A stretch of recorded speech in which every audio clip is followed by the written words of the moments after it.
Welcome to the Aesthetic Elite, brought to you by Peter Kovachev Aesthetics. The Aesthetic Elite is for medical professionals looking to elevate their careers in the aesthetics industry. Here you will learn the insights, tools, and tips you need to thrive in the exciting world of medical aesthetics. We're here to make sure you have the aesthetic edge, so join us as we explore this dynamic industry and help put you on the path to becoming an aesthetic elite. Here's your host, Peter Kovachev. Okay, good morning, everyone. This is Peter Kovachev with the Aesthetic Elite, and this morning I have an amazing guest. His name is Dr. Chris Croley. Welcome, Dr. Croley. Hi, Peter. Thank you so much for having me. Yeah, absolutely. Thanks for agreeing to do this. I know you're coming off of a long, you're doing a lot of different things these days. You're coming off of a long trip from, was it Vegas for the last Yeah. week or two? Oh, I was in Vegas for 11 days. It was a long time and a long time for Vegas. It was a lot of fun. Yeah, that's way too long to be in Vegas. My cutoff is like 72 hours, so 11 days that's awesome. Well, thanks for agreeing to do this. I know you've That really should be my cutoff too, 72 hours. Future note. yeah, for sure. What were you doing out there? There was the medspa show, and you're doing some trainings and whatnot. Yes, I was there for multiple meetings that just kind of ran back to back. So I was there. I started that long stretch with the training for Empire Medical. And so we were out there actually doing some aesthetic training, a master injector course. We had a laser course over the weekend. It was great. We had over 100 attendees overall. So really kind of a fun, more intimate training. And then I did some trainings for one of the device companies, Galderma. And all that led right up to the AmSpa meeting. So, the American Med Spa Association, their annual meeting, a few thousand people there. So it was really phenomenal to see kind of a lot of leaders in the industry and to get to be part of that team and do some classes and lectures out there. It was really a lot of fun. It was just exhausting. Yeah, oh, for sure. And for the AmSpa, were you just an attendee, or did you speak there as well? No, I spoke there as well. So I actually was really kind of excited. One of the kind of highlights of my career so far is I got to be part of the Galderma pre-show workshop. So we did a workshop all day, and I was one of the licensed Nevada injectors.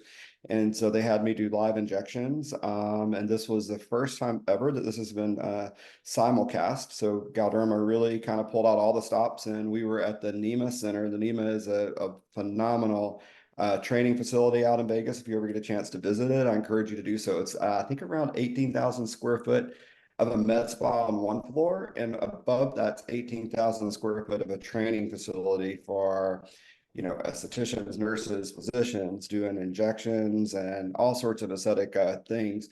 So we were there, and they had an entire production crew, and we were simulcast back to the Wynn, where they had a live audience. But it was exciting and a bit intimidating. So the panel that I was part of, we had Dr. Anil Rajani, Dr. K. Raj, Dr. Kian Karimi. So all of these top names in the industry. And a little bit of imposter syndrome. So I'm like, how am I on a panel with these people? And they're actually watching me do live injections and kind of ask questions of why I'm choosing a certain product or a certain depth. And, at the same time, knowing that there's hundreds of people watching and hoping that we have no complications during that. So it was intimidating and exciting. And like I said, a highlight of my career at this point. Wow, that's super cool. Well, I mean, so you're doing a million different things these days. I really appreciate your time and coming on here. Really, the mission of the Aesthetic Elite is to interview the best, the brightest in the aesthetic industry and learn more about their history and how they got involved in all this. And you're working at such a high level in so many different organizations, whether it's as a speaker or as an entrepreneur, as an actual practitioner. So to give you just a little bit of an intro, Dr. Croley and I met at Empire Medical Training, which is a nationwide training it's a training course for practitioners that are either looking to improve their skills in aesthetics or looking to get into aesthetics for the first time. And I know you did that for a number of years, and now just recently became the chief medical officer for Empire Medical Training, speaking for a lot of prestigious organizations and trade shows. Also, an entrepreneur and a business owner of Skin and Tonic, which you guys believe have one or two locations at this point now. Is it one or two? Yes. We have one main one in Florida. We have a couple of satellite locations in Alabama. Right. And then, kind of going way back, you got started as an anesthesiologist, which is, to make that connection is definitely a very unique, path and journey. And I think, when we're talking about the mission of the Aesthetic Elite, it's really to empower medical professionals to go from, what they're doing now to get into this whole new world of aesthetic medicine, cash pay services, potential speaking. You've taken this so far. So if we could rewind for a second, would you mind telling everyone about your background as an anesthesiologist and what you were doing, and then how you kind of got into aesthetics? Absolutely. So it's kind of a little bit of an interesting story, not a straightforward path. So I'm board certified in anesthesiology as well as critical care medicine. And so my husband, Jerry, who is now a nurse practitioner and owns Skin and Tonic with me, him, Peter, he was making a move to Chicago. This was early in our relationship, and decided that he wanted to switch from traditional nursing. So Jerry was an associate's degree nurse, an RN, and in Illinois, he could inject as an RN. And so he was thinking, like, I want to really move. He'd been an ICU nurse, a hospice nurse. He had kind of worked his way up with a company and was in administration, a pretty high level administration, actually. And thought, if I move and I lose this job, I don't have the degree or the education really to support a position at this same level with another company. He had just been there long enough. He had worked his way up the chain. And he thought, if I'm going to switch, aesthetic sounds kind of fun. It's something that I'm somewhat interested in. And his family had, had a lot of aesthetic procedures. And so he thought, let's learn about this. For me, it wasn't, I didn't see this as a career move at all. So at that point, I was the director of the ICU at Rush University Medical Center. I was the co-director of their residency program and the co-director of their simulation center. And we had just got a big Department of Defense grant to do simulation training. So I was very involved in medical education, but at an academic medical center, working as an anesthesiologist and an ICU physician. And so when Jerry brought this idea of aesthetics up, I thought, I'll support him. Good for him. I'm happy for him to consider this. And actually, we saw a class in Las Vegas, of all places. So it was in Las Vegas that this started, and it was with an Empire Medical Training class. So I went with him for a weekend to learn about just beginning neurotoxin and filler, and kind of had fun in the class. I thought it was interesting, but truly did not see it as a career change for me. And thought it would be a nice job for him and maybe a little bit of a vacation fund if we wanted to, go somewhere here and there, but didn't envision the business that we have today. Fast forward a few years, he worked some in Chicago. We did some Botox parties on the side. Really, I was more kind of the social coordinator. I did do injections, but they were very few. They were mostly, this was Jerry's jam. It was his business. And through a series of family events, my dad passed away pretty suddenly, not a chronic illness. I was visiting one night. The next morning, he died. There was a lot of issues with, kind of some family matters. I'm the oldest of four. And so we decided that it was best to move back to this area to be close to family. And the laws were very, very different in Florida and in Alabama, and we're right on the border. And so Jerry could not inject as a nurse in either state. And so we had a location, and I had to start injecting just out of necessity because we had a business. So that's how we got started with Skin and Tonic, and I got pulled into the business full time. And then it was the best decision I ever made. So I can tell you for those people out there that are listening, they're kind of thinking like, can I make the jump? Can I make the switch? How's this going to work? Um, I was really concerned at that point. I never saw this as something that would replace my salary as an anesthesiologist or critical care physician. And I thought, we've got to make this work somehow. And Jerry went back to school to get his nurse practitioner degree. And I'm like, while he's in school, I've got to inject, I've got to figure out.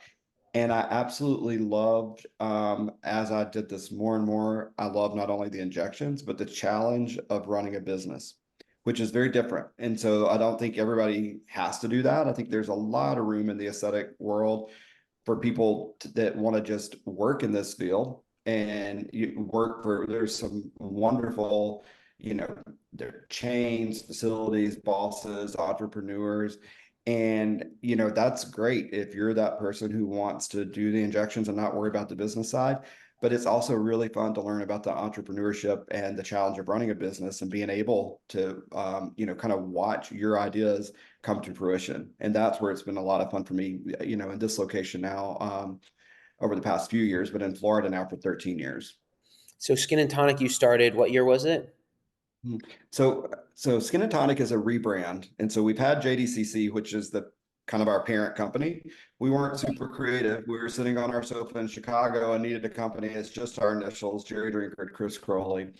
And that was a parent company. But we realized that we had treated patients for almost a decade, and some of them couldn't remember the initials. They knew us as Jerry and Chris, and we were the boys that did their Botox, but they didn't remember all those initials. So Skin and Tonic was rebranded probably about 4 years ago. So, all the behind the scenes paperwork is still under JDCC, but our brand is Skin and Tonic, and that's been our brand for about 4 years. And then Skin and at what Tonic for point 16, I mean, JDCC for 16 years. wow. And so at what point did you go from still having affiliation with your hospital, with you were a partner in an anesthesia Mhm. clinic, I I'm believe, still a correct? partner in an anesthesia critical care group, but I'm so I haven't performed anesthesia now outside of like one or two here and there, but the minimum number to keep my requirements since before COVID, so 4 or 5 years now. Okay. And so when did you make the full switch from medical into your aesthetic business? How long? It's been a gradual change, and that's more because of I've told this story 1,000 times, so it's not a big secret, but it's more because of like partner benefits and all that than clinical salary, and so I still do enough to maintain that, and so I have not fully left the group yet. But when I say that, it's usually like one shift per month, maybe Okay. two. So it's very, very part-time, enough that I can still maintain my partnership, but not really. The commitment is full-time aesthetics. And so whenever it gets to be more than that, or if they need more help than that, then I'll have to step away from it fully. Got it.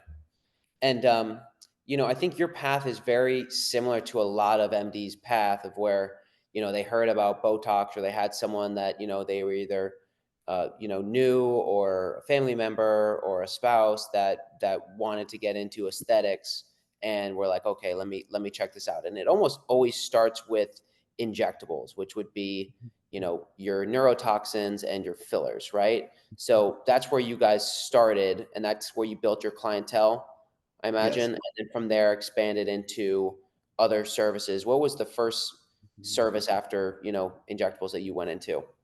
Well, the first service that we did was something that I regret. And when I talk to people now, and I teach a lot of the business classes in aesthetics. And so we do some things with Empire now. We have a whole business, boot camp and a blueprint for success. And we go over different things to add in and how to pick the services. I wish we had that when I was, we were starting out. And so one of the first services that we added was a CO2 laser. And it was I think you've heard the story before. It was a really poor business decision.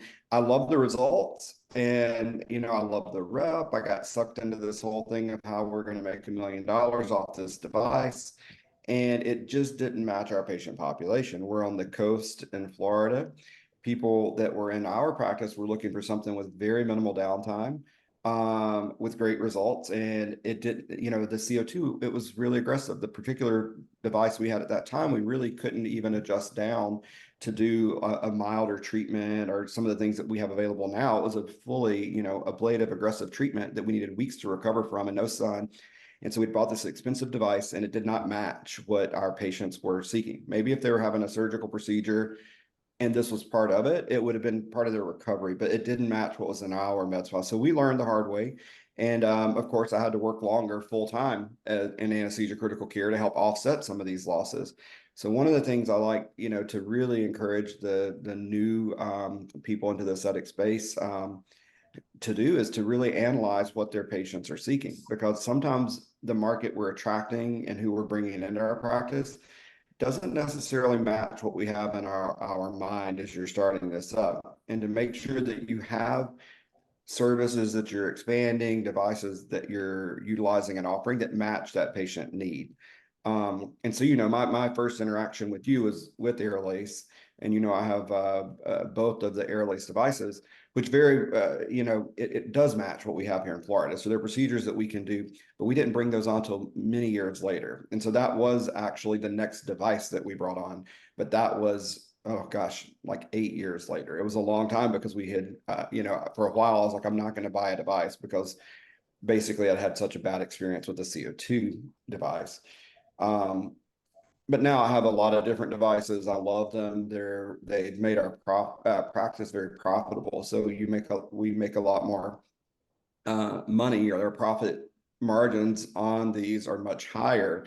And so they're a great addition, but it was hard for me to figure that out in the beginning. And so now I think there's a lot of resources out there to help providers identify what their patients are looking for, what they're searching for, to match up what they're bringing into their practice, and really kind of give them the tools to analyze some of the metrics and the data so that they can optimally position the procedures and know how to attract the patients in to get those procedures. Yeah, I think, one of the saddest things I see is, an MD newly getting into aesthetics and spending, you know, 250 to $500,000 on technology that they think, either they like it or their spouse likes it, and they're like, oh, well, those abs look so cool in the banner. Like, I want abs. But, usually the last thing, and please correct me if I'm wrong, that an aesthetic clinic should add is body contouring, because it's really not where most patients are spending their money. They spend their money on their face. And, there's really, you can't go to the gym for your face. You can't, well, in some degrees you can eat better for your skin, but, when it comes to forking over $3,500 to have a six pack, and it doesn't really work unless you're already in pretty good shape. Not down talking body contouring. I think it's a great, treatment option for a spa to have, but it's hard to see those results. But I do see a lot of the times the owners, or newer owners, that they want the device because they think that it's something that they want to do, or a family member would want to do. And it's always, sometimes you don't even know who your clientele is. Kind of like you said, like you think your clientele is one demographic, and it turns out it's a completely different demographic. So Well, I maybe think that's that good. most people think that their clientele is going to match them. And Right. sometimes that is true. Sometimes it will match up. But I can tell you, if we, built our entire practice on attracting middle-aged gay male patients, which would mirror me and Jerry, we would be out of business. That's not a huge demographic here in the Northwest Florida region. We're not in an area so we find that our demographic is mostly 40 to 60-year-old females, Fitzpatrick 1 through 3. So as we're designing services and looking at things, we have to look at what are those patients seeking, because that's what matches the demographic in our area and what we're seeing in our practice. And, like you said, over and over, I believe people in their mind think that because they want it, they would like the service, that their clients are going to want it. And there's several reasons that may not match. One, you may not live in an area that really reflects you, like us, and that's the example I just gave. But also maybe it's price points. Like you said, some of the body contouring, maybe you're going to find your patients just aren't going to spend that amount of money for some of the services. If you're in a certain, demographic, maybe if you're in South Beach, where people are in beach wear year round, maybe you could get that. So, I mean, it really, you have to analyze that and know it. And I think, as you said, most patients are entering this space coming for facial work. Yeah. Body contouring is kind of secondary, and it's limited by a very certain demographic that's going to have an income to support that type of procedure. Yeah, I'm like referring to the poor ENT that has the body contouring rep walk into their office and ends up, spending 350K on body, and they can't get their ENT patients to do it. It's Yeah, actually I not mean, funny. I know, and it happens all the time, every day. Yeah. Well, I mean, so that's probably a pretty good segue into like, what are your current best services in your practice that are the most popular, and then also the highest in terms of like revenue generation and patient satisfaction, and then like what were some of like the duds, I guess. Mhm. Yeah, so clearly the first thing, just to address the duds, was the fully ablative CO2 that we got 13 years ago. So that by far was the biggest fail. And since that point, We really haven't had any that I would say have been a big failure. We've definitely had some, maybe I would say near misses. And so I don't know. I'm not encouraging this. There's a lot of different legalities. Anybody listening to this, please check and make sure that if you're going to do any of the things that I talk about, that it's legal in your state and you have all the contracts in place. But we did a laser share program for a little bit with a provider that was geographically maybe around 60 miles from us. So we weren't pulling exactly from the same population. There was some overlap, but this provider had done exactly what we talked about, had brought in a lot of body contouring because they wanted it, but they didn't have the patients to support it. We had a number of laser and light devices at that time for facial aesthetics. So what we did was do a share program where we had the body contouring device for 2 weeks, and they had actually our Aerolace Neo. And so any of you guys know that Aerolace is really portable. It's something that's great. We can take to our remote offices. And so I love it for many reasons. But what we would do is switch for 2 weeks and 2 weeks. And so we would have the body contouring device and they would have the Aerolace. And so when patients called to schedule, they just knew that that was the next available appointment slot. They didn't realize that the laser wasn't here all the time. Mhm. And the problem with that, and where I say it was a near miss, it was a couple of problems with it. Um, First of all, we needed our device all the time. So we quickly saw that we needed the Aerolace every day because it was something that we were using daily in the office. So it was very hard to block off the time to not have the device here. And the body contouring device didn't sell that well. So we didn't have the packages being sold.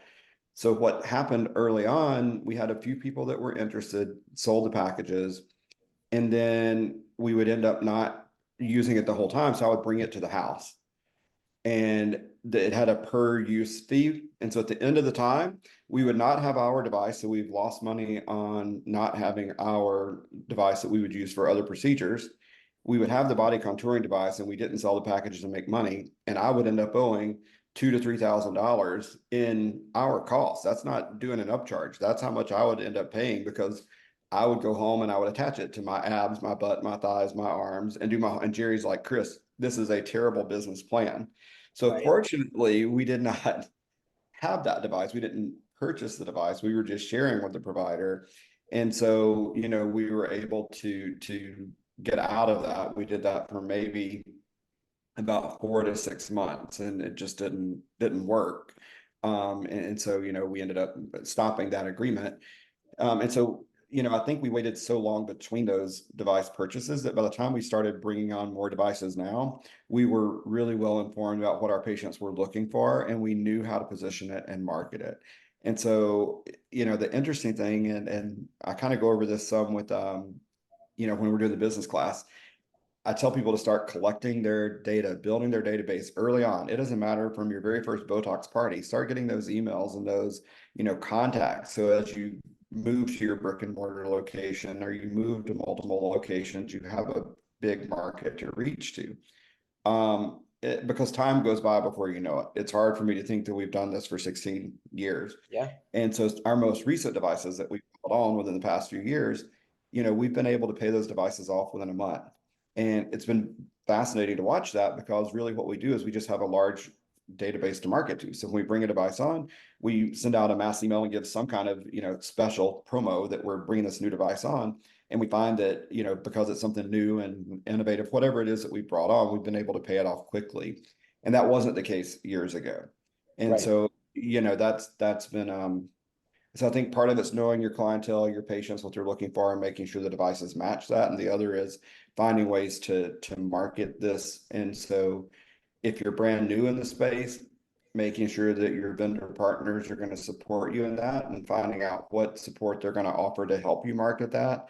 And if you've been in practice for a while, then hopefully you've been using your CRM or building some kind of database that you can use to grab those patients and market to them. The devices, so the fail is the CO2, really not even a close second with anything else. We avoided kind of a near miss with body contouring. But then the ones that are the most profitable are the devices that really have minimal or no disposable or per use cost. And so there's a lot of devices out there that will charge you per minutes that are in use. Some of them have cell phone cards that you have to put in that link up, and the device company will like control that. Or every time you turn it on, there's certain things that go with it that you have to use. And over and over, I've heard people talk about problems they've had with these in their practice. I think the closest we were to that was with the body contouring device. And again, I don't want to mention any brands on that, but that had a per use fee with it. The devices I use now every day in the office, the Airlace, I mean, I hear them in the next room with it right now. And so the Airlace Neo is probably used most commonly. It has no per device or per use fee with that. We also have the Airlace Neo. Really, the other ones that are very profitable for us, we have some plasma devices. So the Neogen PSR and the Plexor plasma device. I would say those are probably the top four that all of those devices are used daily in the practice. I mean, every day we use that, and we actually use, a lot of people talk about being in the sun, and we use them year round. And so I think a lot of people are afraid to do certain things in the summer months, especially if you're on the coast. And so as you're looking at your patients, it's important to look at devices that can be used without seasonal restrictions. So yes, there are some adjustments we make during certain times of the year. But for instance, with the Airlace Neo, we can use it on tan skin, Fitzpatrick 1 through 6 year round. So it's not that we have to stop treatments during certain times of the year. And with the other devices I just named that are also very profitable, we make some adjustments to, how aggressive we're being with that, but we can use them year round. And then who's operating? So you've got your injectable business. Jerry's mainly doing the injections, or do you have another NP doing injections? We have other providers as well. Okay. And then Jerry's the busiest. right. And then so on the injection side, you're doing your tox, you're doing your filler. What's your favorite, or what's your most profitable service there? So on injectables, probably is going to be, in that same category, we put our PDO threads. So we do PDO threads, biostimulant, fillers. We do hyaluronic acid and neurotoxins. Probably the highest, profit margin or ROI is going to be on our PDO threads, because, the results that we get are amazing. And as a provider, your cost to bring this into your practice is really low. So you're not having a big capital expense to bring in the PDO threads. Patients are getting good results. And if you're properly trained, you're having minimal side effects. So we do see quite a few of the barb threads coming in from other providers who have, either had no training or minimal training. And there are, some complications with that we end up managing. From the smooth threads, really little complications outside of bruising. If I look at a class of injectables, so let's say the PDO threads are kind of by themselves, but if I just look at a general class of injectables, I would say our biostimulants are kind of where I personally like to move our patients in that direction. I think as an industry, we're seeing that trend. So we're not doing so much of the hyaluronic acid that we're overfilling, overplumping, but we're using things to stimulate your own body to make collagen and elastin to age more naturally. And so as a class of injectables, the biostimulants, whether that's your hyperdilute radius or Sculptra or PRP or any of those PDO threads, smooths and monos, all of those are forms of biostimulation. And my understanding is they're much easier to do combination therapy with the biostimulants. Is that correct? Mhm. Like you can do your Yes. PDO threads and I wouldn't say your easier. You have to know, again, you have to sequence things right. But, the results that I get the most comments on, the most, messages on, the most appointments booked or leads that, convert to appointments are always combination therapy. And every one of those that people see on my social media or on our ads are some form of biostimulant that we've combined with other treatments, whether it's, multiple forms of injectables, lasers, and et cetera. So we do a lot of combination therapies. amazing. I think, obviously it's a little self-serving for me being in the aesthetic, capital equipment, industry and field. to ask this question, but like one of the things that I come across daily in my day to day, function here in aesthetics is there's a lot of fear around purchasing capital equipment. Because like you said, you bought something and it took you how long between your first purchase and your next one? Like 6 years? Yeah, more, no, 8 years. 8 years. So it's a lot of money. It's scary. That's kind of the number. Maybe it was 6 after here. It was around 8 from the time we first started this in Chicago. So yeah, probably around 6 in Florida. You're right. So, it's scary buying your first piece of technology because they're expensive. And then, I guess that being said, like what piece of advice do you have?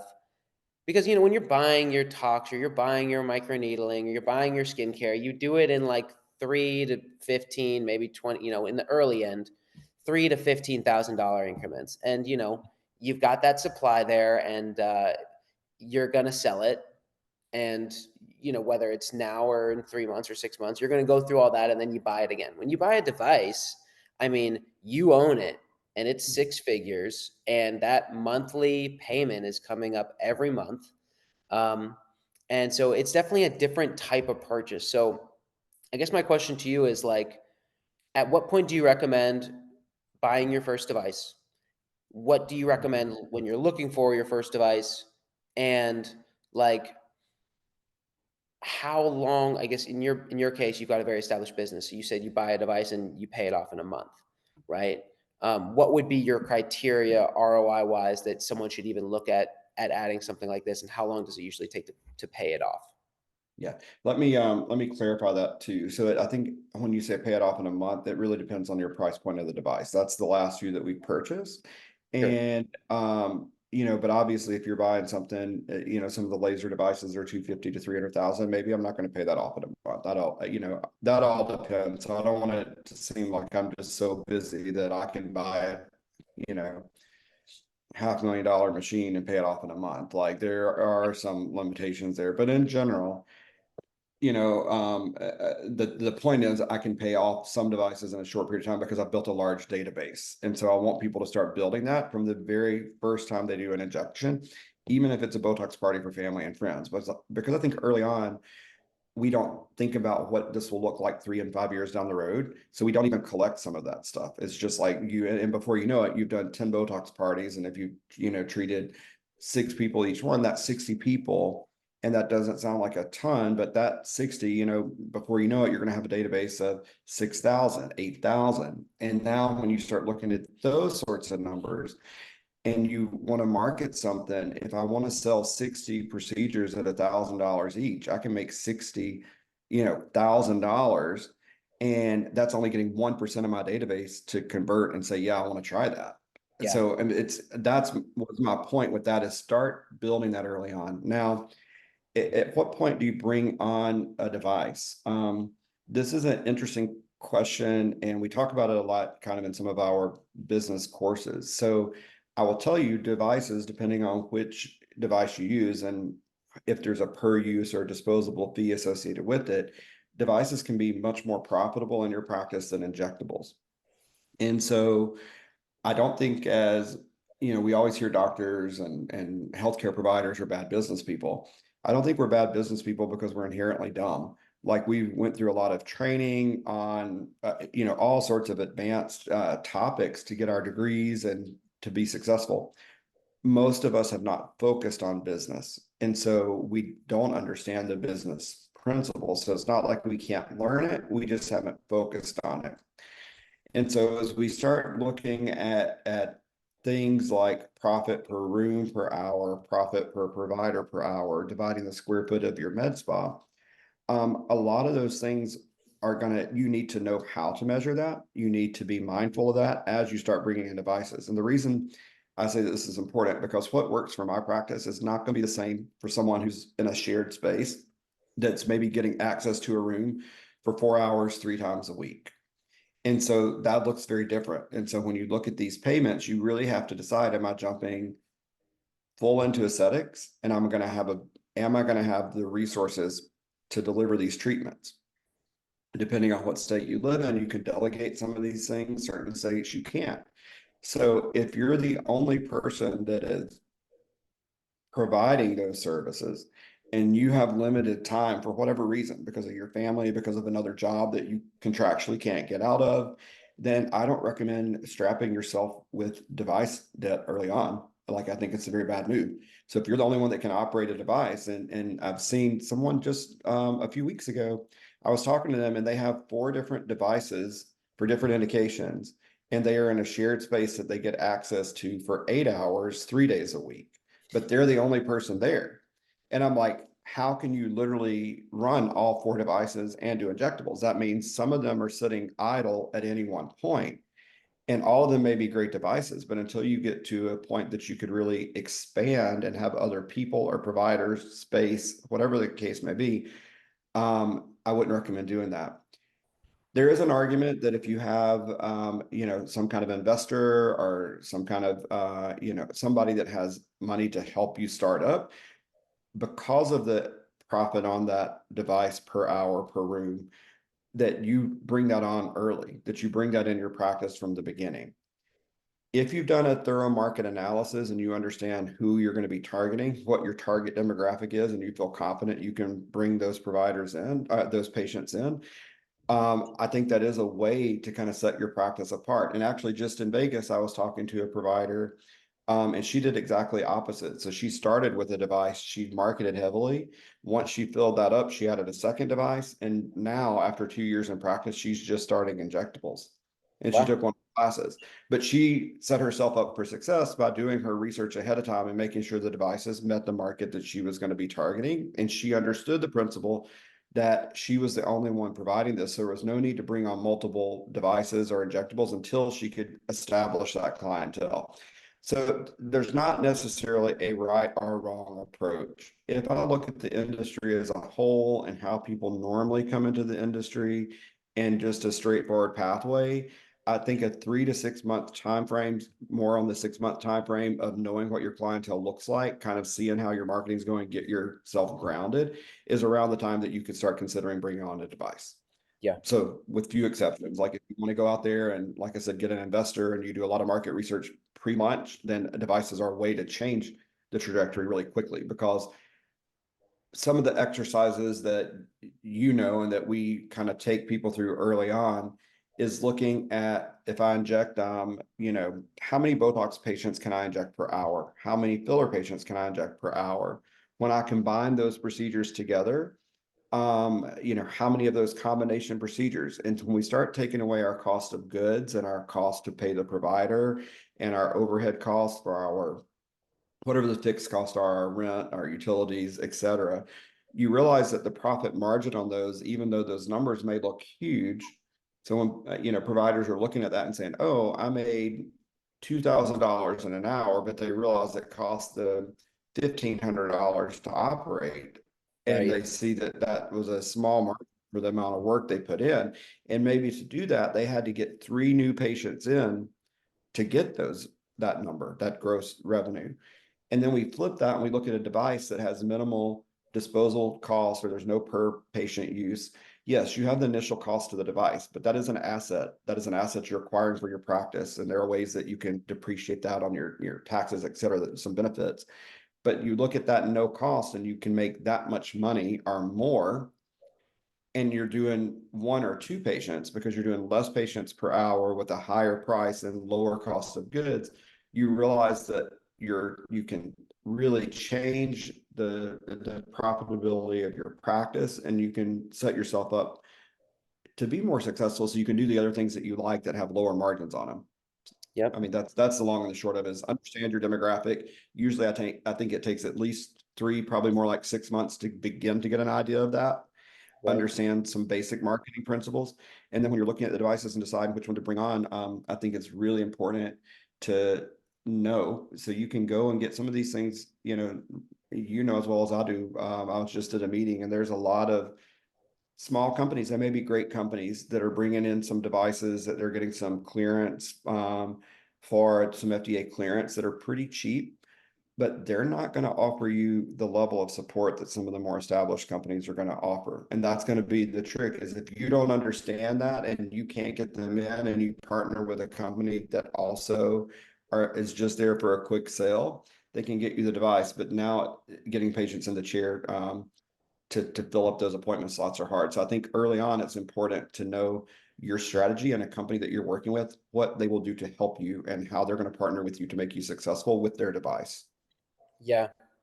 No, it's I had someone make the comment to me the other day, "Oh, well, I could go buy this device used. Like, why is it so inexpensive to buy it used?" And my response was basically that to buy a piece of aesthetic technology without the support of the company, the clinical training, the warranty, the rep to help you sell it, I mean, it's basically worthless. Like, technology without support is essentially worthless. And I can't tell you how many sad stories there are of walking into offices and seeing literally devices that are being used literally as a coat rack. Like, people are hanging their coats on it.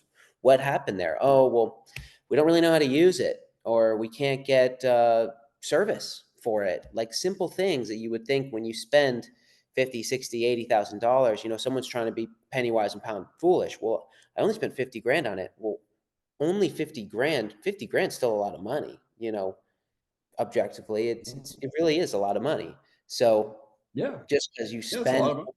right, oh, well, I only spent 50 grand. Well, it's like, well, it's going to be more expensive because now you have to buy something again because you didn't do it the right way. So that's kind of it's a sad thing that I see on a daily basis. And it's like, you can't be everywhere at once, to be able to take that consultative approach to an office and a practice. But a lot of, the good reps in this industry, they're not just there to sell something, they're there to serve, and service is important. And service in terms of helping to someone improve their quality of life, build their business, be able to take that extra vacation, be able to put their kids into private school, be able to, buy a boat or whatever, each person's thing is.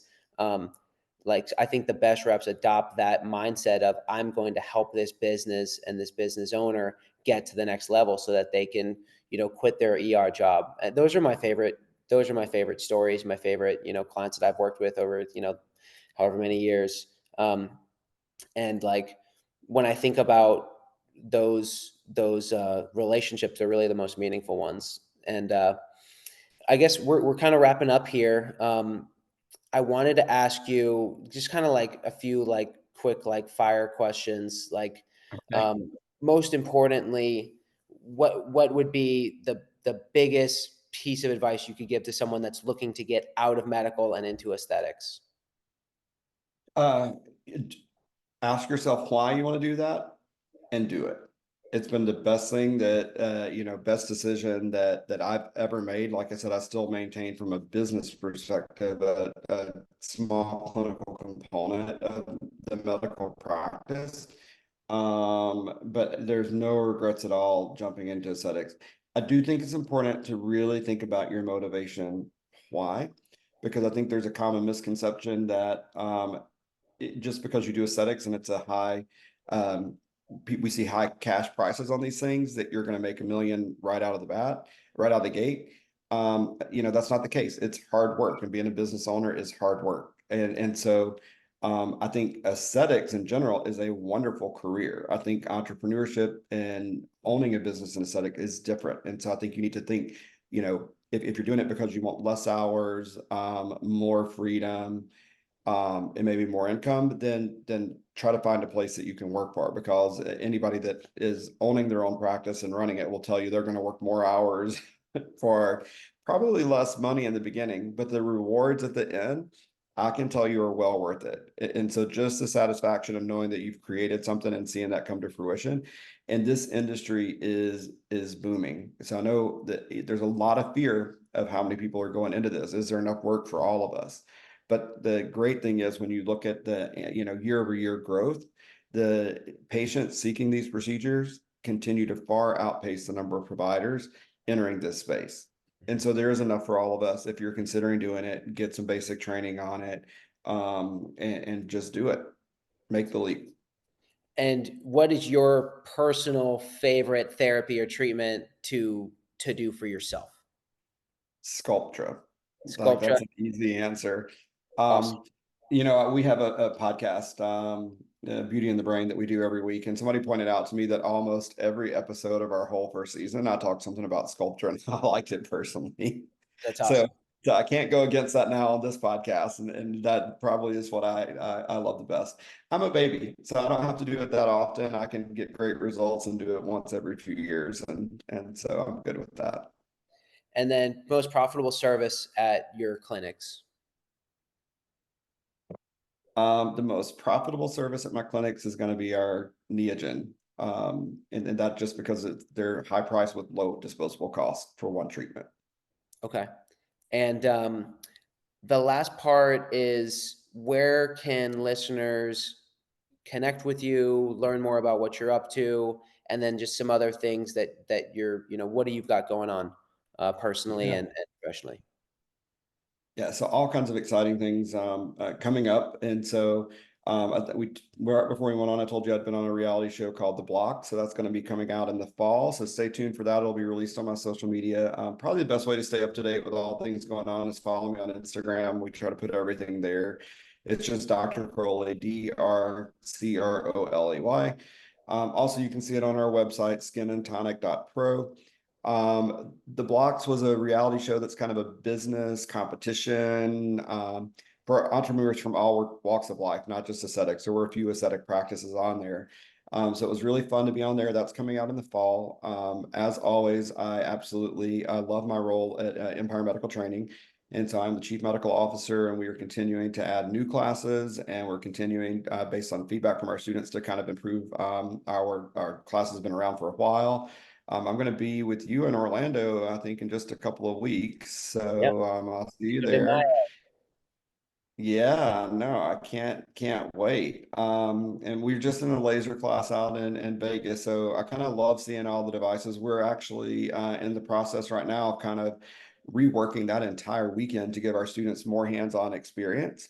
And so really, kind of my role there and working with the faculty, but also seeing all the new students. I absolutely love seeing the new students who are entering the space and then hearing their success stories and seeing where they are a year or two later. Probably at AmSpa, that was one of my favorite things. I can't even, I mean, several dozen, if not more, people come up to me that have either taken classes or been part of our online classes, and they're telling me all of their success stories and where they are now, and just a year or two after entering the space. And I absolutely love hearing that. So lots of exciting stuff coming up with Empire. I have some Galderma trainings coming up. I train for them quite a bit. So just go follow me on Instagram, and I'll kind of keep all of you updated as to what's going on. Very cool. Dr. Crowley, thank you so much. I know that this will help, empower, whether it's an existing business owner or someone that's looking to make that leap to get into aesthetics. I know this will be something that brings them value. And obviously you've got a lot of passion for what you do and for helping people. I think that's kind of the core of everything that you do. So thank you so much for your time. And everyone go connect with Dr. Crowley, go to an Empire course. You'll probably see him if it's not on, at a medical aesthetic show. It might be on a new program that he's got, and reality TV show. So what do they call it? Oh, let me tell you, let me take a minute. Let me take a minute before we go, though.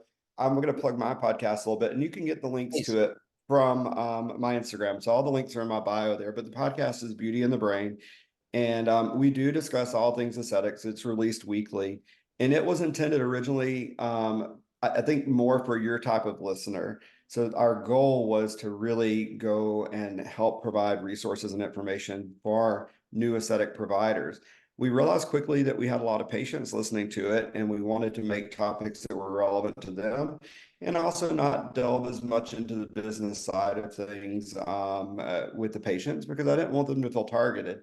And they're not. And so, we talk about a lot of things to help a business be successful. But one of the fascinating things that I love about it, and hopefully all you guys will find interesting, is the guests that we're now bringing on. And so through all of these travels, through meeting aesthetic providers all over the US, we have booked some incredible guests. And so we just had a few episodes released. There was Dr. Lana Chuck from New York. We had Dr. Betsy Greenleaf. That one caused a ton of controversy, more than I ever expected. It was on sexual health in females, and she's the first female board certified urogynecologist. So I thought, of all people, she's qualified.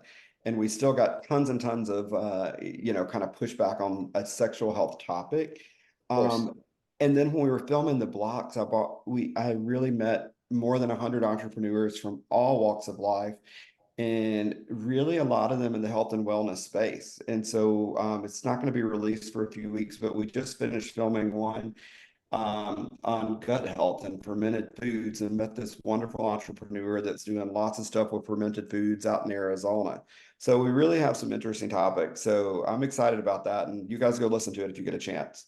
That's awesome. Very cool. Well, Dr. Crowley, you're a Renaissance man. I appreciate your time. I'm excited to see you in a couple weeks here at Empire in Orlando, and Yep. go follow Dr. Crowley. All right. Thanks, guys.